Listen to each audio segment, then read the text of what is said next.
অভিমান ভুলে গিয়ে আবারও এক হচ্ছেন তাহসান মিথিলা। বিচ্ছেদের ৭ম বছর চলছে তাহসান ও রাফিয়াত রাশিদ মিথিলার।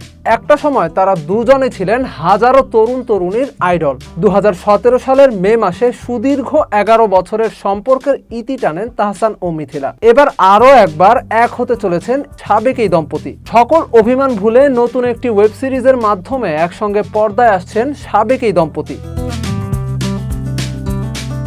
এর আগে আমার গল্পে তুমি, মিস্টার অ্যান্ড মিসেস ল্যান্ডফোনের দিনগুলোতে প্রেমের মতো নাটকে দেখা গিয়েছিল এই সাবেক দম্পতিকে।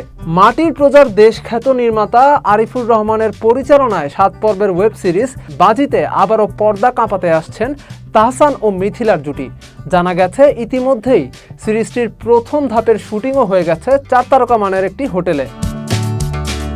দেশীয় একটি ওটিটি প্ল্যাটফর্মের জন্য বানানো ৭ পর্বের এই সিরিজে তাহসানকে দেখা যাবে একজন ক্রিকেটারের চরিত্রে ও মিথিলাকে দেখা যাবে একজন সাংবাদিকের চরিত্রে। তাহসান মিথিলা ছাড়াও এতে অভিনয় করেছেন বেশ কজন তারকা অভিনয় শিল্পী। ২০০৭ সালের ৩রা আগস্ট প্রেম করে বিয়ের পিঁড়িতে বসেছিলেন তাহসান ও মিথিলা। সাবেক এই দম্পতির সংসারে আয়রা তেহরিম খান নামের এক মেয়ে রয়েছে।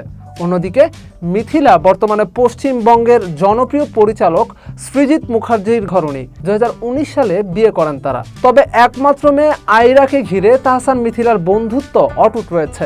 প্রায় ১ যুগ পর বাজি নামক এই সিরিজের মধ্য দিয়ে আবারও এক হতে যাওয়া তাহসান মিথিলার এই জুটিকে বেশ সানন্দেই গ্রহণ করছেন তাদের ভক্তরা। S M Tihan, desk report, Jagoroni TV.